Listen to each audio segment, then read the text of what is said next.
অনুপ নেই, কাজী হয়ে আমি আপনাদের কি দোদা, আপনাদের বিচার করতে আসবে স্বয়ং নিমাই পণ্ডিত। এই কথার অর্থ তাদের দাঁড়িয়ে একটু উঁকি মেরে দেখুন না নগর কোঠার কাতারে কাতারে বৈষ্ণবদের দল কাদির প্রাসাদে অভিযান করতে ছুটে আসছে। তবু আপনি চুপ করে দাঁড়িয়ে আছেন না? উপায় কি? নবাবের নগরী করে আমি তার হাত তুলে নাচতে পারি না। এই সময় রসিকতা করবেন না জনা। হুকুম দিয়ে ওই প্রাসাদ রক্ষীদের সঙ্গে নিয়ে গিয়ে ওই বৈষ্ণবদের প্রতিরোধ করি।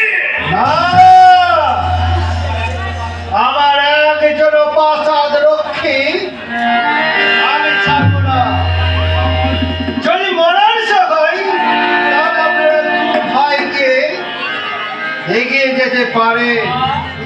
জগা কাজী সাহেবের কথা শুনবে? শুনছি মাধাই, এমন দিনেতে কাজীর প্রাসাদে আমাদের লুকিয়ে থাকলে চলবে না। চল। কোথায় যাচ্ছেন জগন্নাথ? সাবধান, বেশি বাড়াবাড়ি করবেন না। বাড়াবাড়ি করলে কিন্তু বৈষ্ণবদের পায়ের তলে কিসে শেষ হয়ে যাবে। শেষ যতদিন হতে হবে যেন, তবে তার আগে এই জগাই মাথায় পা যেন শেষ করে দিতে চাই, সেই পা ধরে আমার প্রতীক আছে। ওই,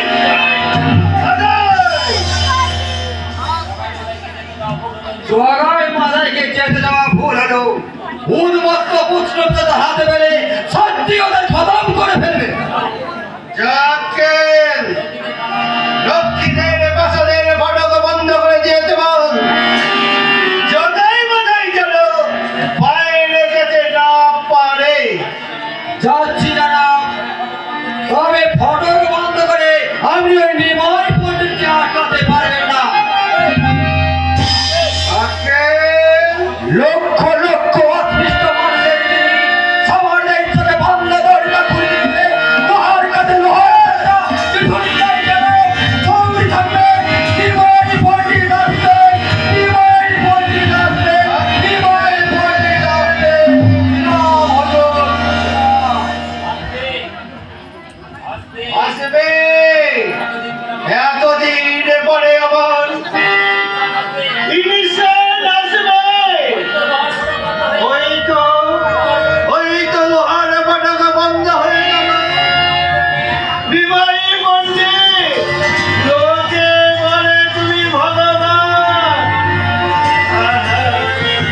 মন প্রাণ উজাড় করে আমি তোমাকে ডাকছি। সত্যি তুমি যদি ভগবান হয়ে থাকো আমাকে নিরাশ করো না।